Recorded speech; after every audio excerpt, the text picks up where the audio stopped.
We're thrilled to be joined by several important members of our community here tonight. Our Executive Director, Wolf Blythe, Lead Printer and Creative Director, Blake Riley, our board member, Stephanie Dolan, and Kathy Walkup on our advisory council, and many, many other luminaries of the printing and book arts world.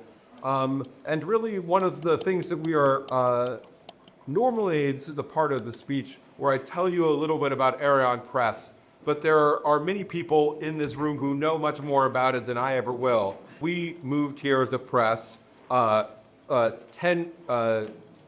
months ago here to Fort Mason, and we're the last printer in the United States to make books entirely by hand from comma to cover.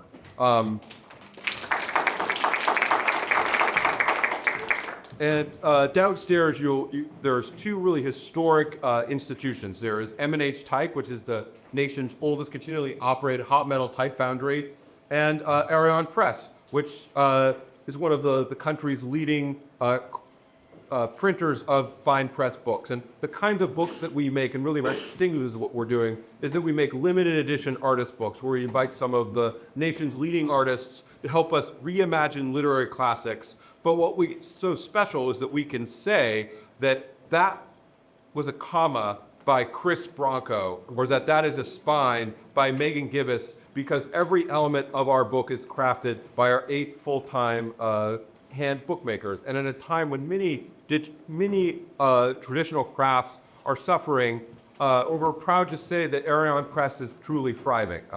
It's at a moment for us where we have more subscribers, more donors, and more full-time bookmakers on staff than any time in our history. Our audience has expanded from about 130 people last year to already 6,000 people this year, which is about a 2,000% increase and counting.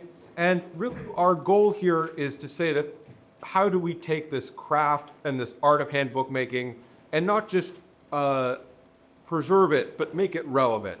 How do we take this, the books that we print, and make that matter to the readers and the lovers of the word, of the printed word across the city, across this state, and across this country.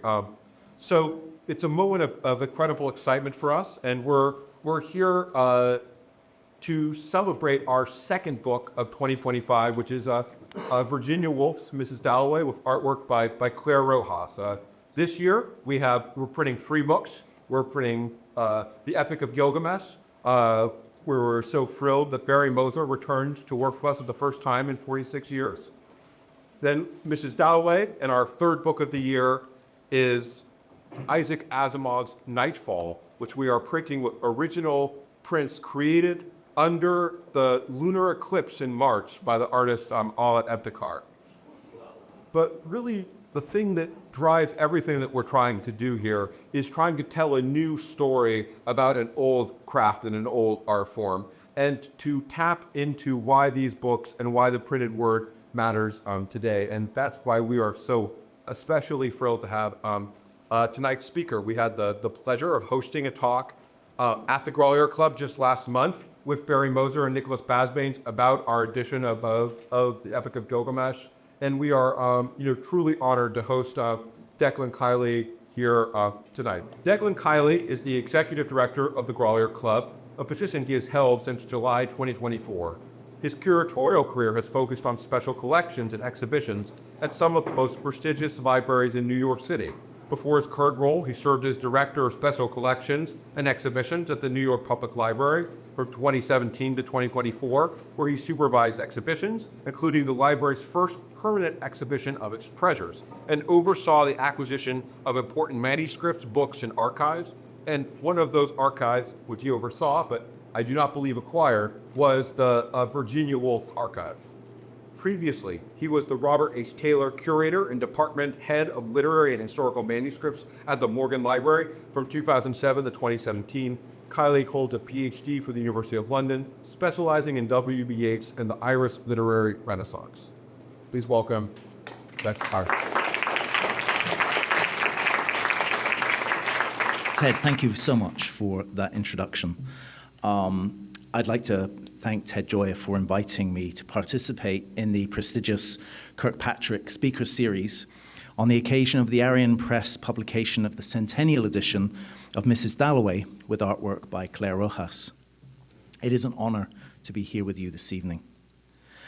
I would also like to thank Sienna McCulley, Caitlin Kirkpatrick, and Blake Riley for their generous assistance as I prepared my talk, and my special thanks to Taylor Kirkpatrick for his visionary support of the press and his commitment to recognizing the importance of the printed work, book arts, and the culture of the book in civic society.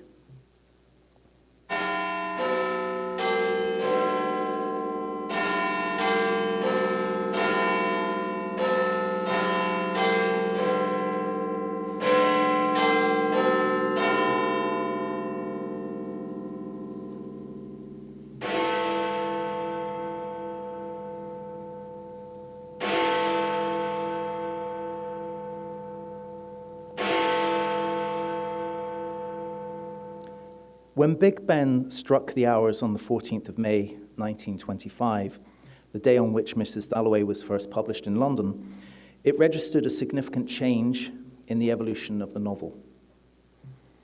Mrs. Dalloway extended the possibilities of what the novel as an art form could do or could be made to do. The novelist Michael Cunningham calls it a profound and revolutionary novel. Its daring innovations marked a complete breaking away from the conventionalities of Victorian and Edwardian fiction, and in doing so, this novel made and continues to make demands of its readers. Indeed, it baffled some of Virginia Woolf's contemporaries. The critic Arnold Bennett admitted that Mrs. Dalloway beat me. I could not finish it because I could not discover what it was really about, he said. Similarly, Virginia Woolf's friend, E.M. Forster, described it as her masterpiece, but difficult. According to the reviewer writing for The Independent, it was a book which will be highly praised by the sensitive minority, while the New York Post criticized its fog of words. The critic for The Scotsman warned sternly that none but the mentally fit should aspire to read this novel. Mrs. Dalloway is a difficult novel to read in several respects. Its themes and subject matter, its language and style. Without clearly delineated chapters, its structure can initially seem fragmented.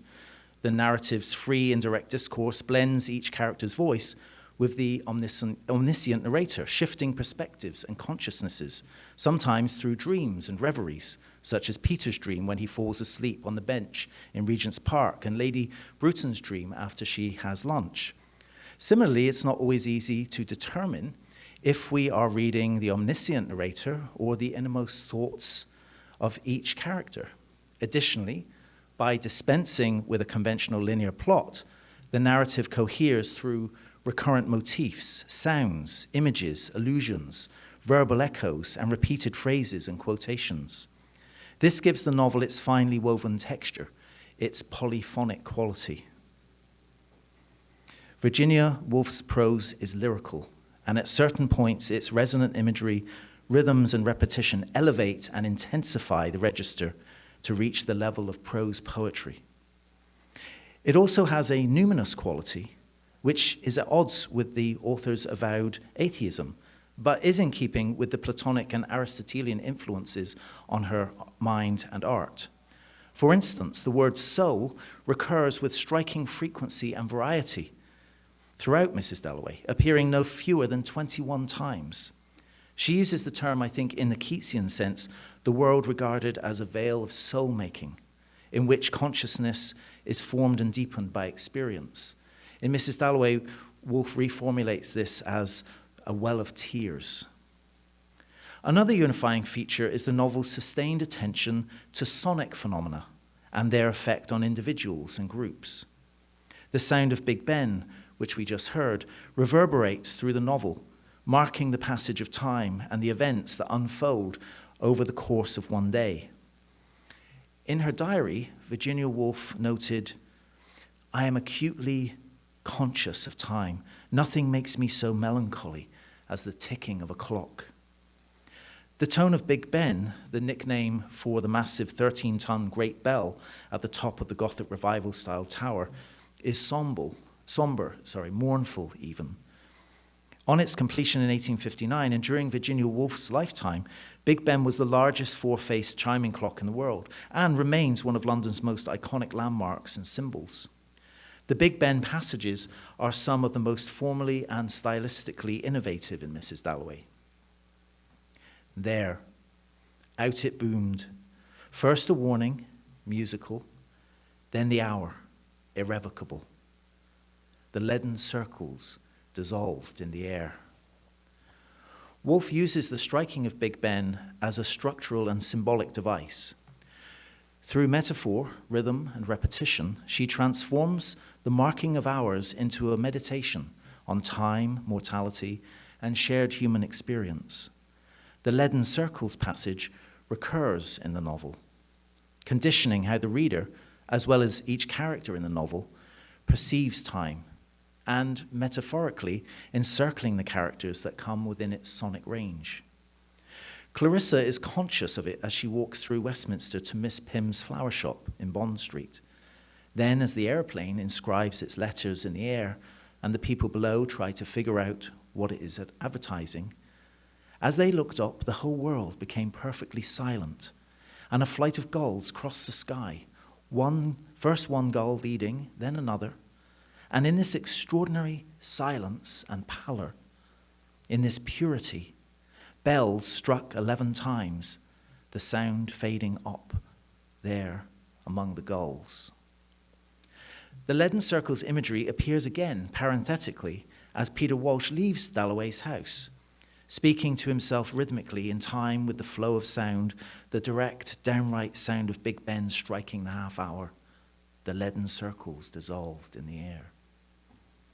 At midday, Woolf uses the striking of Big Ben again, this time to make explicit the link between Septimus and Clarissa.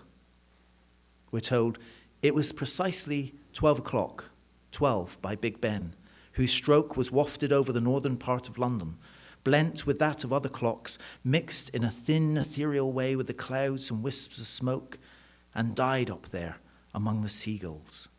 12 o'clock struck as Clarissa Dalloway laid her green dress on the bed, and the Warren Smiths walked down Harley Street. 12 was the hour of their appointment. Probably Retzia thought that was Sir William Bradshaw's house with the grey motor car in front of it. The leaden circles dissolved in the air. Then at 3 p.m, the sound of Big Ben flooded Clarissa's drawing room. The sound of the big bell flooded the room with its melancholy wave, which receded and gathered itself together to fall once more. And you'll recall that it strikes again funereally a fourth time at her party as Clarissa contemplates the meaning of Septimus's suicide. The chimes of Big Ben then, striking variously the half hour or the hour, also act as a reference point or reference points in 3 other scenes.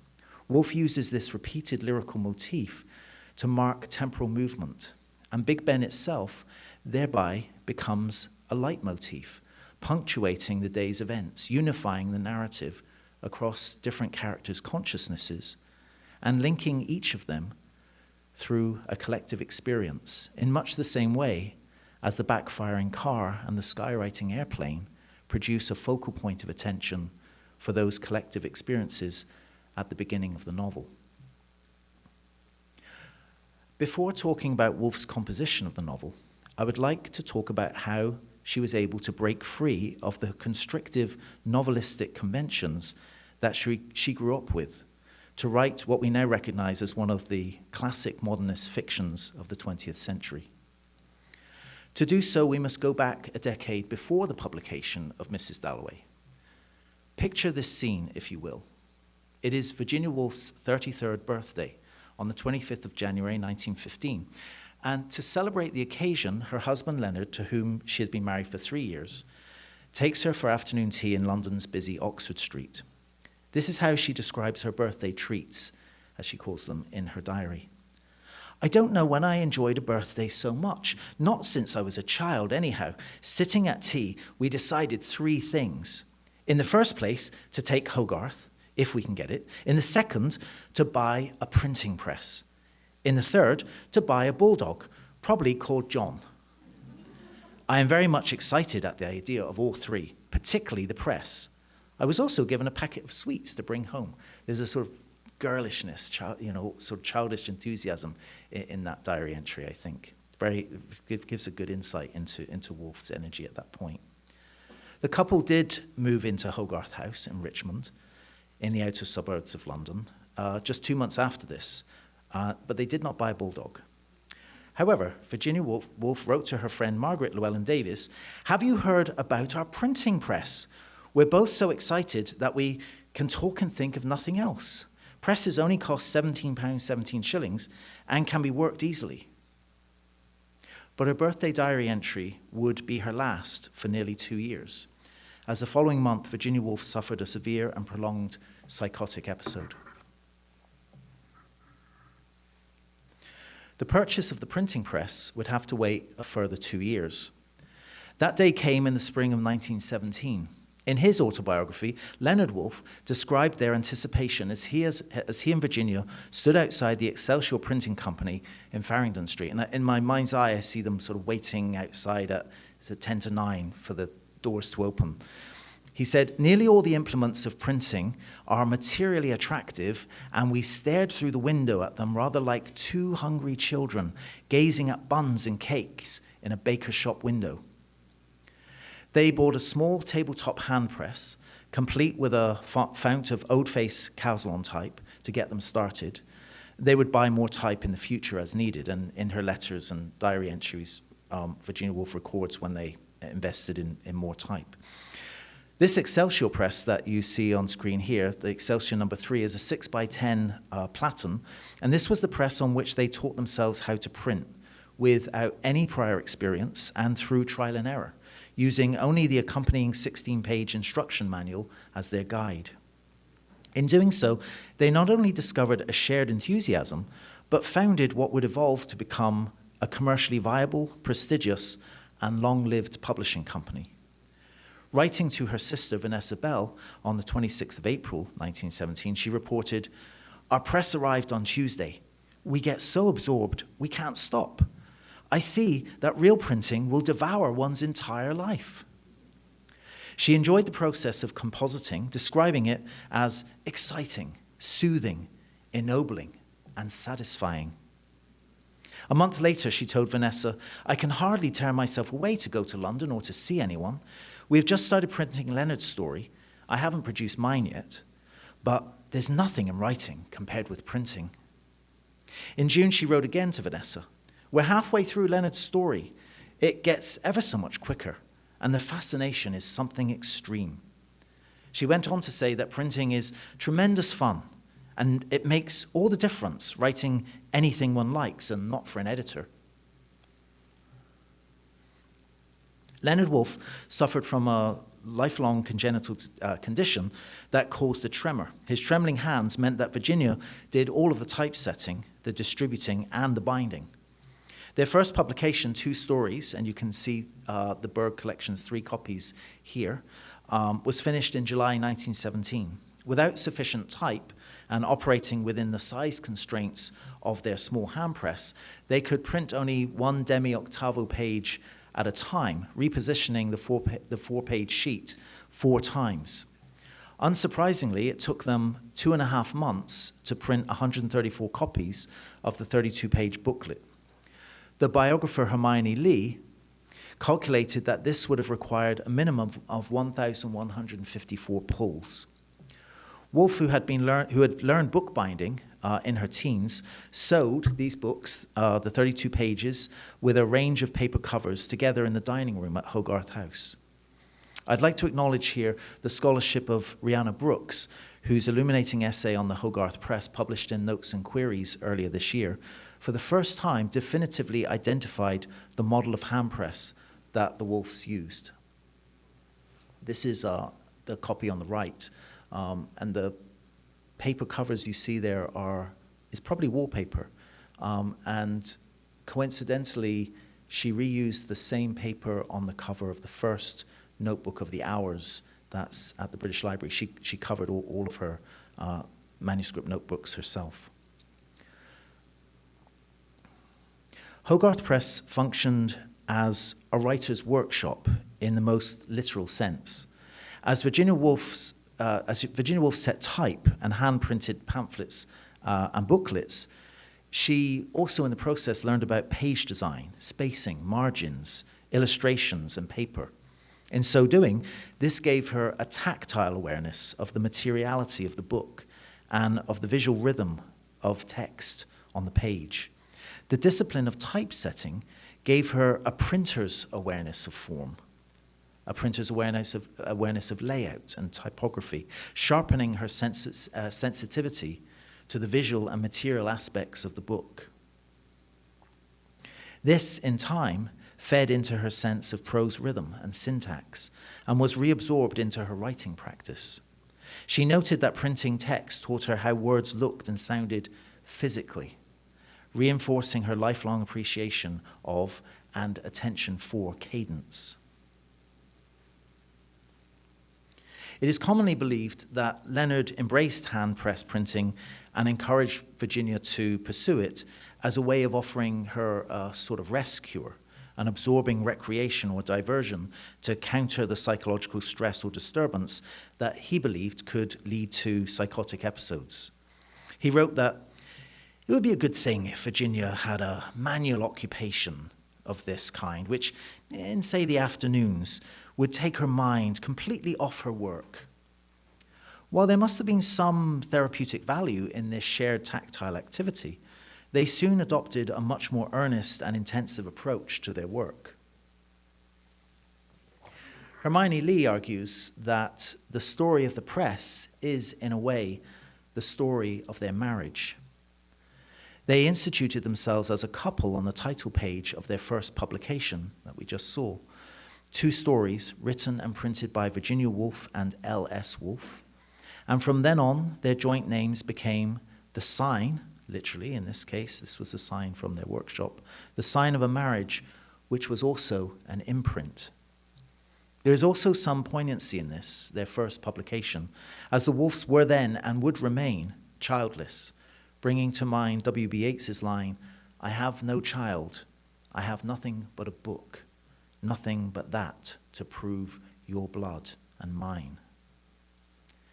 In his essay, Woolf and Publishing, Why the Hogarth Press Matters, Drew Patrick Shannon said that we cannot discount the importance of the press to Virginia Woolf's creative output. Without fear of censorship, without fear of bewildered editors, writing solely to please herself and Leonard, she became free. It is nearly impossible to imagine what Woolf's work would have been like without the Hogarth Press. It is entirely conceivable that she might not have written works like Mrs. Dalloway. By allowing Woolf to bypass the traditional gatekeepers of commercial publishing, the Hogarth Press granted her a high level of freedom and autonomy and constituted an unusually empowered position for a female writer of her generation. In 1925, 8 years after she and Leonard founded their press, Virginia Woolf recorded triumphantly in her diary, "I'm the only woman in England free to write what I like." It is difficult to overstate how formative the Hogarth Press was for Virginia Woolf's development as a writer. It shaped both the practical conditions in which she wrote and the narrative experiments she became free to pursue. It gave her freedom from commercial and critical pressures and allowed her to find her voice as a writer. This is discernible in her story, The Mark on the Wall, that she published in 2 stories. By founding the Hogarth Press in 1917 with Leonard, Woolf freed herself from the constraints of all those traditional publishers that she'd worked with in the past. She had already published her first 2 novels, The Voyage Out with Duckworth in 1915 and Night and Day, again with Duckworth, who was her half-brother, in 1919. But she disliked the constraints that, imposed by editorial meddling, and it must have been particularly grievous for her to work with a half-brother who, a couple of decades later, she accused of sexually harassing her when she was a child. With her own press, she could choose her own publication schedule, control the design, and revise at will. After 1917, Woolf no longer had to court the approval of critics and publishers, which gave her courage to attempt experimental forms.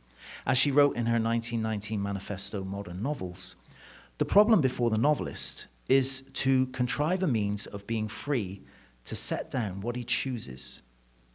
The advent of the Hogarth Press allowed her to begin to write experimental short fiction, and the independence it brought was crucial for Jacob's Room, which she published in 1922, her first radically modernist novel. They were not interested and never attempted fine printing, preferring cheapness and adequacy over high prices and typographical splendor. This side-by-side image shows a characteristic variation in the quality of the printing of the first page of her story. You can see on the left page of the illustration the illustration by Dora Carrington is slightly, askew there. It's moved slightly during the printing. It's not printed correctly. That was not uncommon across all of the copies of this book that they printed, and their printing would continue to have similar, I suppose you call them eccentricities. As their ambition for the Hogarth Press grew, however, they expanded and took on staff. In 1921, they acquired a Minerva Platen printing press. This is the press that they got in 21. It's now at Sissinghurst Castle. It was given to Vita Sackville West. Leonard and Virginia Woolf were not interested in reprinting classics, the sort of work that, as Laura Marcus wrote, typified small presses that tried to, as she said, extend late 19th century arts and crafts publishing into the 20th century. The Woolf's project was always to provide a forum for new works or for writing formerly unavailable in English. Their close friendship with T.S. Eliot led them in 1919 to handset and print his poems in that year. 4 years later, Virginia Woolf also set the type for T.S. Eliot's The Wasteland herself when Hogarth Press published the poem. She did this while she was writing Mrs. Dalloway. So it's not surprising, given the close familiarity with Eliot's text that she acquired through this process, that her novel features numerous echoes and allusions to The Wasteland and to Eliot's earlier poetry. Similarly, publishing Catherine Mansfield's work sharpened Virginia Woolf's awareness of the short story form, just as in the 1920s, when Hogarth Press began to publish the first English language translations of Sigmund Freud's work, it expanded her language of psychology and interiority. The Hogarth Press printed 460 copies of Eliot's poem. This is the copy that Eliot inscribed to the critic, his friend John Middleton Murray, open at one of the pages on which the poet has made an autograph correction. You can see there that the crowd did not flow under London Bridge, but over it. This is a copy that, incidentally, was exhibited in the Treasures exhibition at the New York Public Library.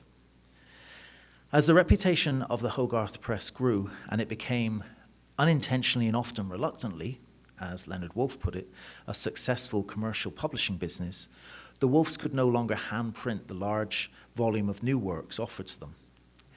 They did, however, maintain hand-printing as a hobby, and between 1917 and 1932, they averaged one book per year.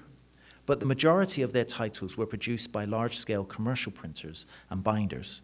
It was for this reason that they declined to publish James Joyce's Ulysses when the manuscript was offered to them by Harriet Shaw Weaver in 1918.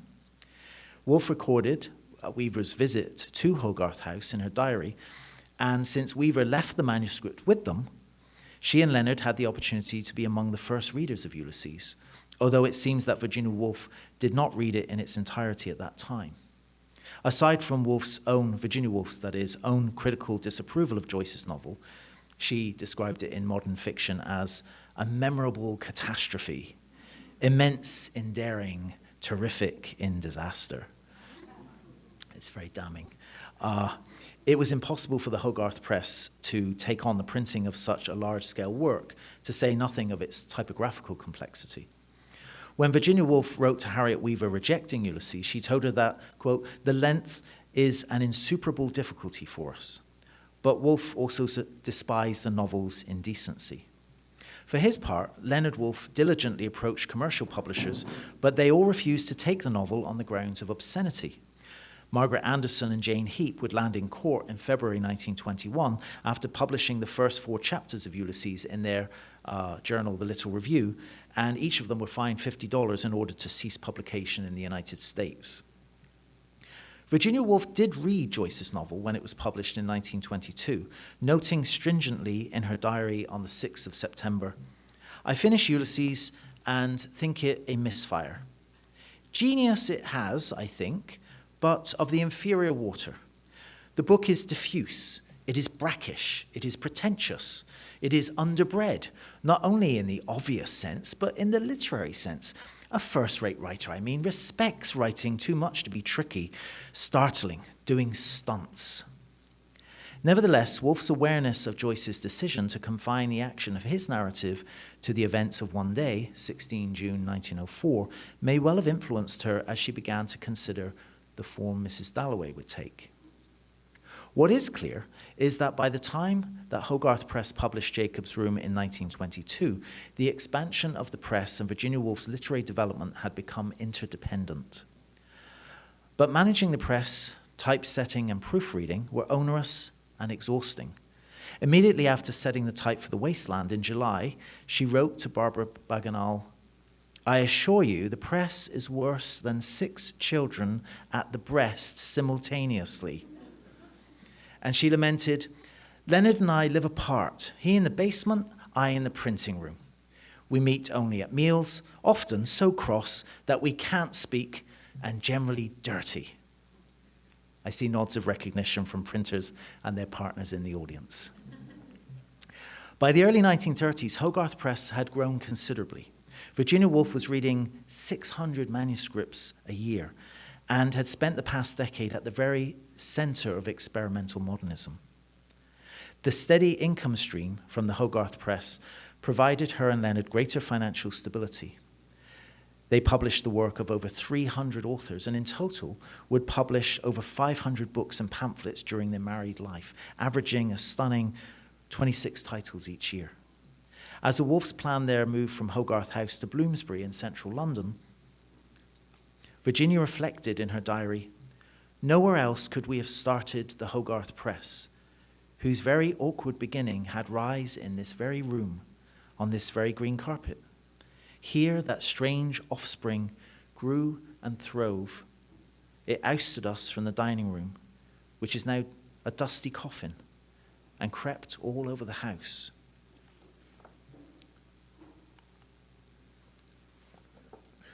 Woolf wrote that, "It is from the notebooks of the present that the masterpieces of the future are made." The various notebooks in which she wrote Mrs. Dalloway are preserved in the Henry W. and Albert A. Berg collection at the New York Public Library and at the British Library in London. In July 1922, she wrote in her diary, "There is no doubt in my mind that I have found out how to begin, at 40, to say something in my own voice, and that interests me." She chose to revive Clarissa and Richard Dalloway, minor characters who are treated satirically in her first novel, The Voyage Out, in 1915. During the spring and summer of 1922, she wrote a short story titled Mrs. Dalloway in Bond Street, which was first published in The Dial, a literary magazine, in July 1923. This is the first page of Woolf's typescript of the story with her autograph corrections. As you can see, the first line was originally, "Mrs. Dalloway said she would buy the silk herself." Silk is struck through and replaced with gloves, and would of course later be revised to flowers. On the second page, you can see that the line, "the leaden circles dissolved in the air," which was carried over word for word into the text of the novel as we know it today, was added as a marginal revision in the typescript. And I would surmise, based on the width of the lines, that this was inserted later than the other revisions you see on that page. And you can see the lines of the pen strokes are thinner there. This is a close-up of the phrase. Looking at the fourth page, you can see that she continued to heavily revise the typescript in both black and blue ink, suggesting 2 or 3 revisionary excursions through the text of the story until it reached the form that she was finally satisfied with. It is likely that a clearer so-called fair copy was prepared and sent to the Dial for publication, although that no longer survives. After completing Mrs. Dalloway in Bond Street, Woolf wrote another short episode titled The Prime Minister. This narrative was developed as far as the typescript stage, but unlike Mrs. Dalloway in Bond Street, it was not completed or published as a freestanding story, and many of its elements were recycled for Mrs. Dalloway. These two complementary episodes form what we might think of as the first layer of the narrative that grew to become The Hours before evolving into the novel that we know today as Mrs. Dalloway. This notebook, in which Virginia Woolf drafted Jacob's Room, also contains the very earliest notes and sketches for what would eventually become Mrs. Dalloway. The label on the front cover, which was added later by Woolf, reads, "Book of Scraps of J's R and final version of The Hours." And first version of The Hours. In this notebook, the one I just showed you the cover of, which is in the Bird collection, on the 6th of October, 1922, she wrote at the top of the page, "Thoughts upon beginning a book to be called perhaps At Home or The Party." The initial intent of her projected short book, as she thought of it then, seems to have been an episodic narrative, a chain of 8 chapters continuing from and building upon Mrs. Dalloway in Bond Street and the Prime Minister, which appear here in her list as the first and second chapters. And her plan calls for the drafting of 1 episode per month. And the last line reads, "There should be some fun." As an aside, I should say that Virginia Woolf was known to have a remarkable sense of humor.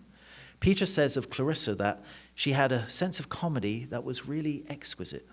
And there is quite a lot of fun and humor and fun to be found, of course, in Mrs. Dalloway, though the novel's comedic aspects are, I think, generally underappreciated. The key line in this note is, "Yet there must be some sort of fusion." That was the biggest technical challenge that Woolf had yet set for herself. In her diary on the 14th of October, 1922, she records, "Mrs. Dalloway," that is, the short story, "has branched into a book, and I adumbrate here a study of insanity and suicide. The world seen by the sane and the insane, side by side," something like that. Septimus Smith, is that a good name? That's exactly what she wrote in the notebook. Woolf continued to contemplate what shape the narrative might take, and further elaborated her thoughts in the same notebook 10 days later, on the 16th of October, titled "A Possible Revision of this book." She asked herself, "Suppose it to be connected in this way: sanity and insanity, Mrs. D seeing the truth, SS seeing the insane truth." At this point, she already recognized that the design is extremely complicated and the balance must be very finely considered. You can also see here that she asked herself, "All to take place in one day?" It's worth recalling that she finished reading Ulysses only a month before she wrote these notes. She also tells herself that there must be excitement to draw on, also humor. The question of whether the inside of the minds of both Mrs. D and SS can be made luminous, that is to say, the stuff of the book. And that's the page, a close-up of the top of the page I just showed you. In this smaller notebook, also in the Bird collection, Woolf continued to make notes to and for herself, exploring the possibilities of a book consisting of linked chapters. On the 9th of November, she recorded that, "So far, Mrs. D in Bond Street and the PM are written." But she felt that both were too jerky and minute, and that some general style must be found, or one's attention is too broken.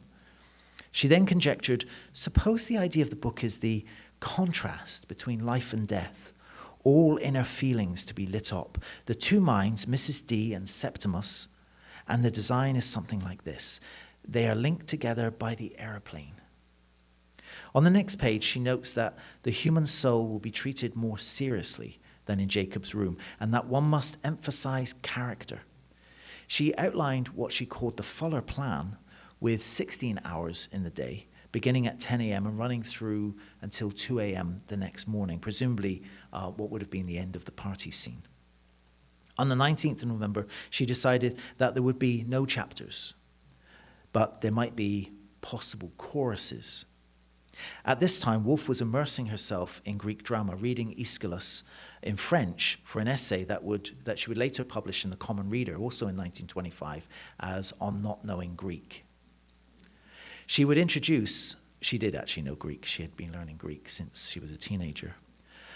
She would introduce, as the novel further took shape, a choral element into her narrative technique that drew upon her reading of Greek tragedy. And in fact, she was reading Koephori at that time and making notes in this book simultaneously with planning out the novel.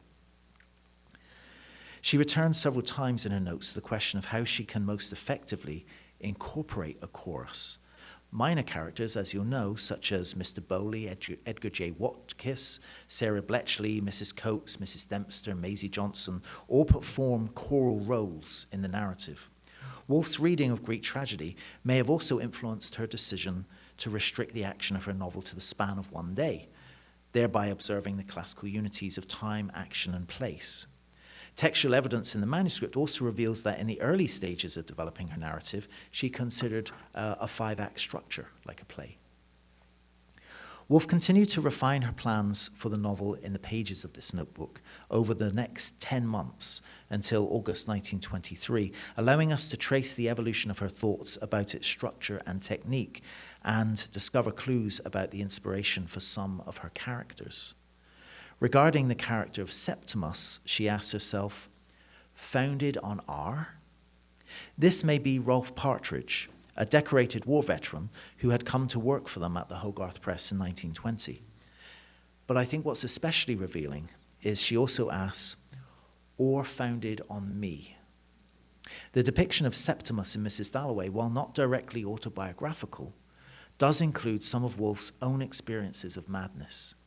In particular, after her first attempted suicide in 1904, she suffered auditory hallucinations, believing that birds were speaking to her in Greek. Her notes settle on the idea that Septimus can be partly R, partly me. She also wonders, why not have something of GB in him?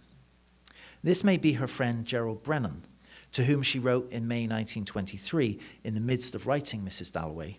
This is a quote from the letter. Tomorrow, I say to myself, I shall plunge into the thick of it. She was very busy at this point setting up type for The Wasteland, so she was distracted from writing Mrs. Dalloway. So she's going to plunge into the thick of it. But how does one make people talk about everything in the whole of life so that one's hair stands on end in the drawing room? How can one wait and sharpen dialogue till each sentence tears its way like a harpoon and grapples with the shingles at the bottom of the reader's soul? The problem of how to write convincing dialogue that could touch the reader's soul continued to perplex her. From June, she began to refer to her work in progress as The Hours, but she remained doubtful about its merits, noting that her dialogue was too thin and unreal somehow, and even calling it, at one point, sheer weak dribble. She wrote that in August of 1923. She also chided herself that if it still goes wrong, to the fire with it. Nevertheless, her estimation of the quality of her work improved later that month when she noted, "The Hours is proving one of my most tantalizing and refractory of books. Parts are so bad, parts so good." She then had a breakthrough in terms of her literary technique, recorded in her diary on the 30th of August. She said, "I should say a good deal about The Hours and my discovery. How I dig out beautiful caves behind my characters. I think that gives exactly what I want. Humanity, humor, depth. The idea is that the caves shall connect and each comes to daylight at the present moment." She wrote that it had taken her a year of groping to discover what I call my tunneling process, by which I tell the past by installments as I have need of it. You can see some of Woolf's excavation in the manuscript, which contains the important set piece of the meeting between Clarissa and Peter. The 18 pages within the Hours notebook in the Berg collection are not dated, but there is sufficient evidence to suggest that this manuscript predates the Hours notebooks in the British Library by perhaps as much as a year. So it truly is the very first beginning of the novel. This page includes a marginal note that reads, "The heart subsides and remits to the body the charge of life, the consciousness of the bee passing." Woolf would revise and refine those lines a great deal before she was finally satisfied with it, making it into one of the most hypnotic passages in the book.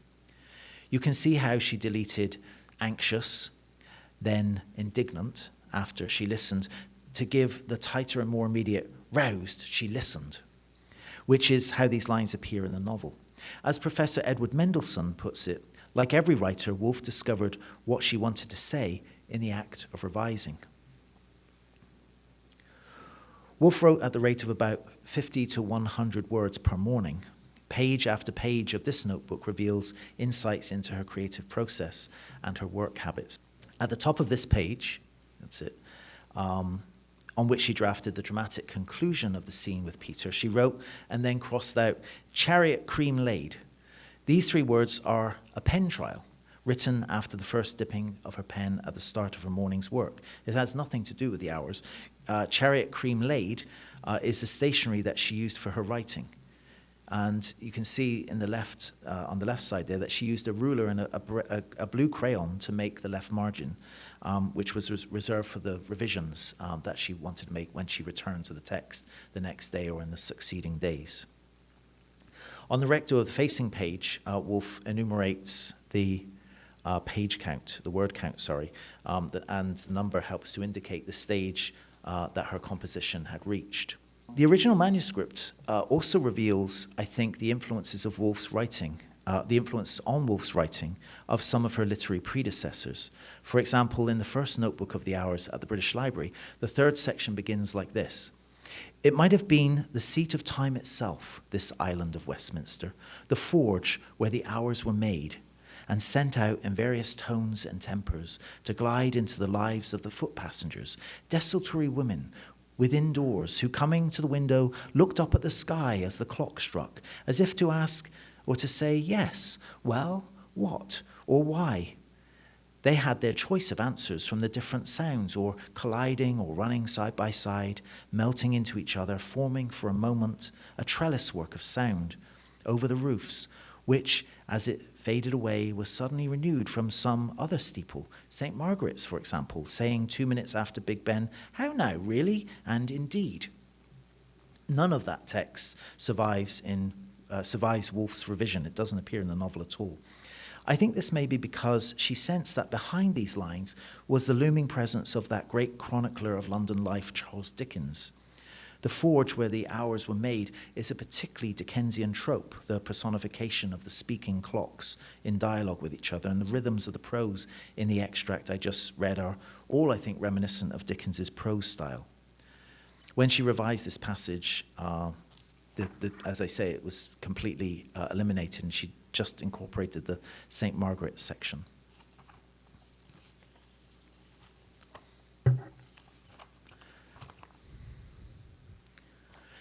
In May of 1924, she wrote that she was hoping to finish the Hours by September because the writing was reeling off my mind fast and free now. She eventually finished it at 11:15 a.m. on the 9th of October 1924. She wrote the time and the date of the manuscript, in the manuscript, I should say. This was 2 years, almost to the day, after she began her first draft. She changed the title from The Hours to Mrs. Dalloway in the fall of 1924 and began retyping the manuscript in December, giving it to Leonard to read over Christmas. Unfortunately, that typescript does not survive. She continued to make revisions, calling it the dullest part of the whole business, and sent the typescript to the printer R&R Clark in Edinburgh in early January 1925. Her sister, Vanessa Bell, designed this dust jacket, and this is Bell's working draft of the dust jacket design. And 200 copies were printed for the British edition and 2,100 for the American edition. When Woolf's American publisher wrote to her in September to inform her that copies were selling at a rate of 148 per week, she recorded in her diary with some satisfaction, "Isn't that a surprising rate for the 4th month? Doesn't it portend a bathroom and a WC?" Nigel Nicholson, in his very insidery biography of Virginia Woolf, remember he had known her when he was a boy, revealed in that book that the water closet was indeed named after Mrs. Dalloway. Virginia Woolf reflected on the difficulty of judging the lasting value of literature in her 1923 essay, How It Strikes a Contemporary. "If we make a century our test," she observed, "and ask how much of the work produced in these days in England will be in existence then, we shall have to answer not merely that we cannot agree upon the same book, but that we are more than doubtful whether such a book there is." Taking our cue from Woolf herself, 100 years after the first publication of Mrs. Dalloway, we can affirm without hesitation that her novel endures as one of the most profound meditations in modern literature on unrequited love, on the vicissitudes and privations of age, on mental illness and suicide, and on mortality itself. The novel also celebrates the joys of being alive on a warm summer day, enjoying its evanescent pleasures, especially the pleasures of metropolitan life. It is felicitous, then, that Arion Press, with its affinity to the artisanal letterpress tradition of the Hogarth Press, has chosen to commemorate the centenary of Mrs. Dalloway with a new, beautifully illustrated edition. This Arion Press edition is a work of visual and tactile art, a masterwork that will, like the novel it honors, continue to be read with pleasure, admired, and desired a century from now. Thank you.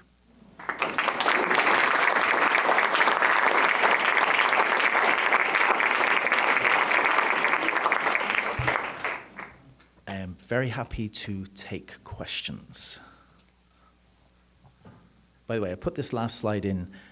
This is Virginia Woolf's passport from the 22nd of March, 1923. She traveled, as she did every summer, to France and to Spain. In fact, she visited Gerald Brennan that summer, who she's writing to later in 1923 in that letter that I quoted.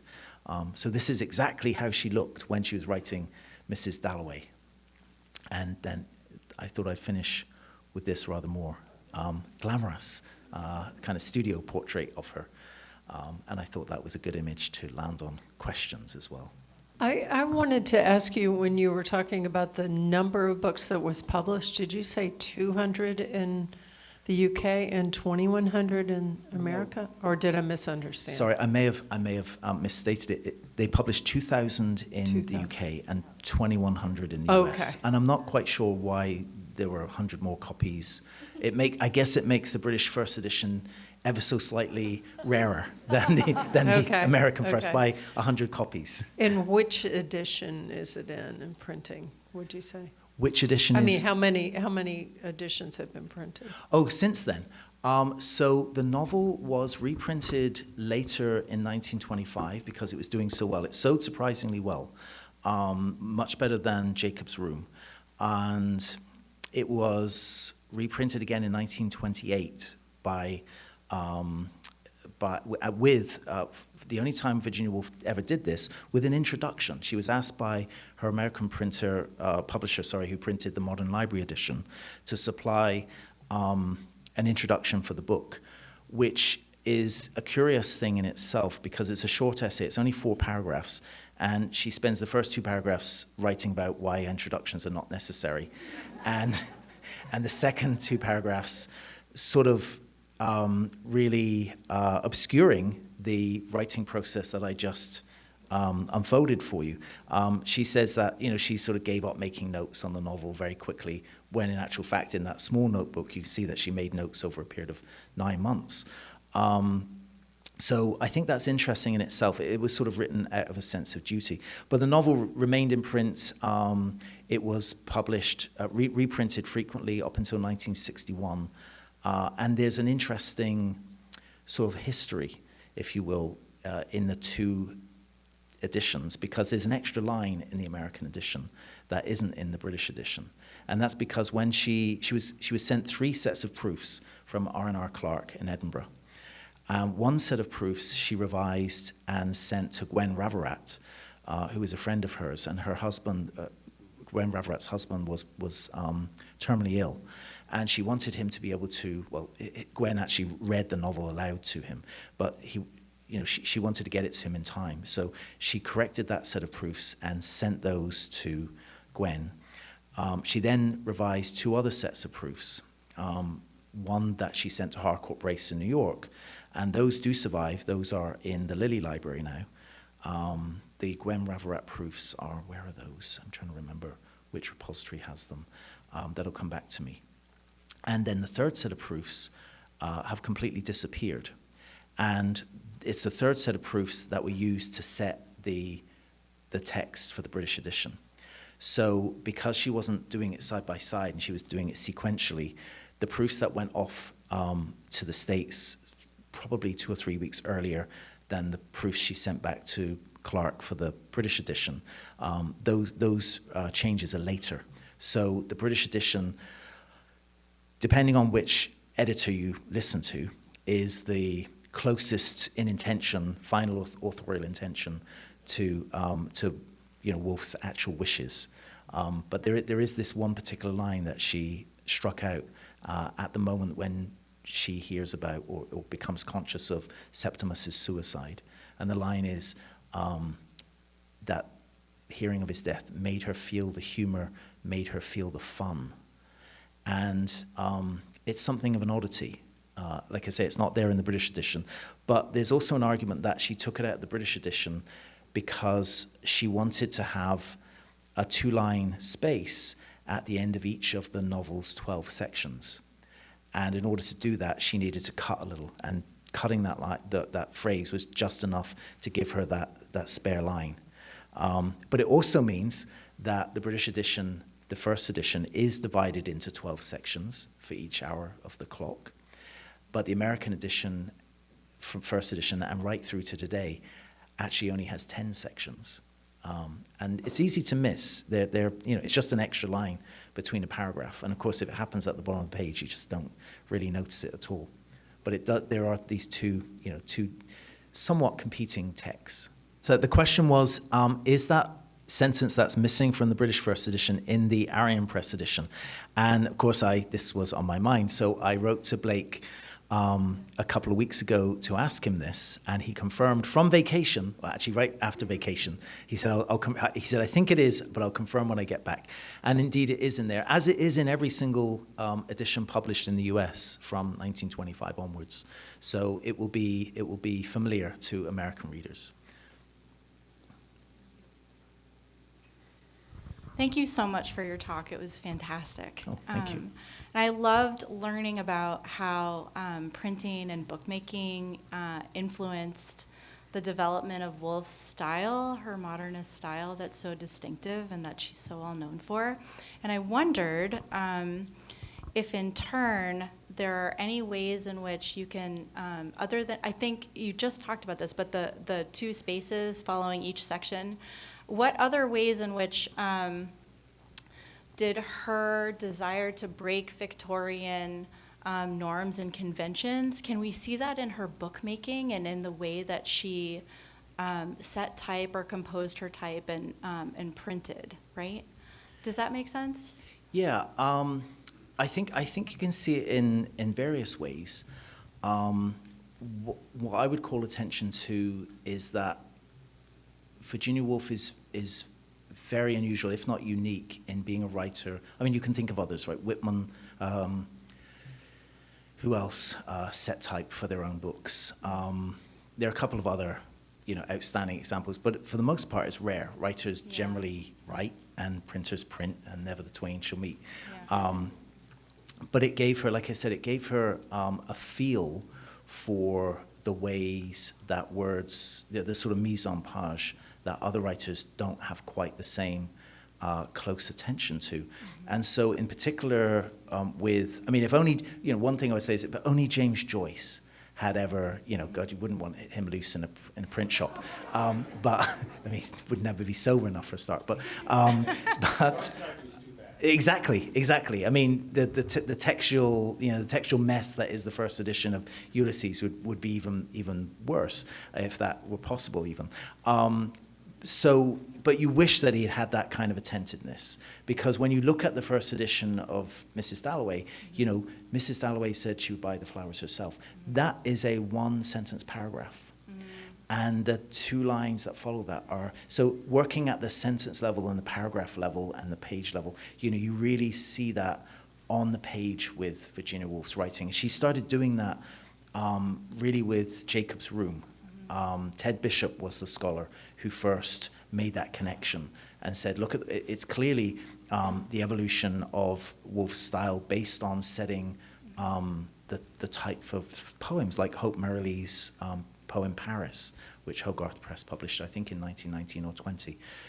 So she's really attentive to the ways in which the text appears on the page. Cool. Thank you. I hope that's helpful. There are other examples, but, time constraints and all that. Thank you. Hi. I think, if I can remember correctly, the galleys for Ulysses ended up with more prose on them in the author's corrections than there were in the printed page. Yes, very, What very I was going to quoted. say before that was a practical question. How on earth did they make money from a private press? Well, they didn't make much money to begin with, is the truth of it. It was really only when they could upscale by sending work out to, after they'd edited the text, Leonard and Virginia worked with authors on their manuscripts. In sending them out to commercial printers, that's when they began to make money. And they were actually pretty successful. They were able to run, a house in London, a house in the country, to travel, to have, not an extravagant lifestyle. They weren't driving around in sports cars, but that wasn't the kind of thing they're interested in anyway. But they certainly made a very comfortable living. And they also didn't pay their staff very much, which is, something that was a constant source of complaint among their staff. And it was pretty Spartan, in Tavistock Square. When they moved the press from Hogarth House to Tavistock Square, it operated, they still, as I said, they still did printing, but most of the work took place in this dingy basement. There's a really great memoir, a short memoir called A Boy at the Hogarth Press, where it has lots of sketches of Virginia Woolf either writing, she wrote on a board, or she would be there at the case setting type.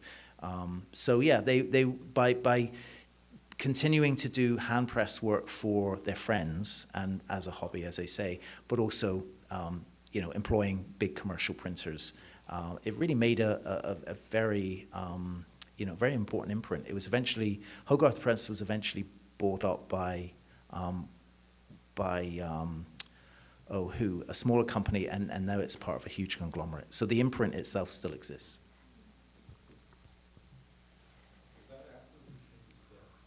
Yeah. Actually, so it was in 1938 that they sort of stepped back from, I think it was John Lehman who worked with them for several years, and they sort of handed things over to him at that point. And then they were, much less involved.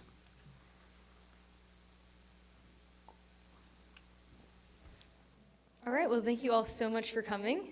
And thank you again, Declan, for being here. Thank you very much.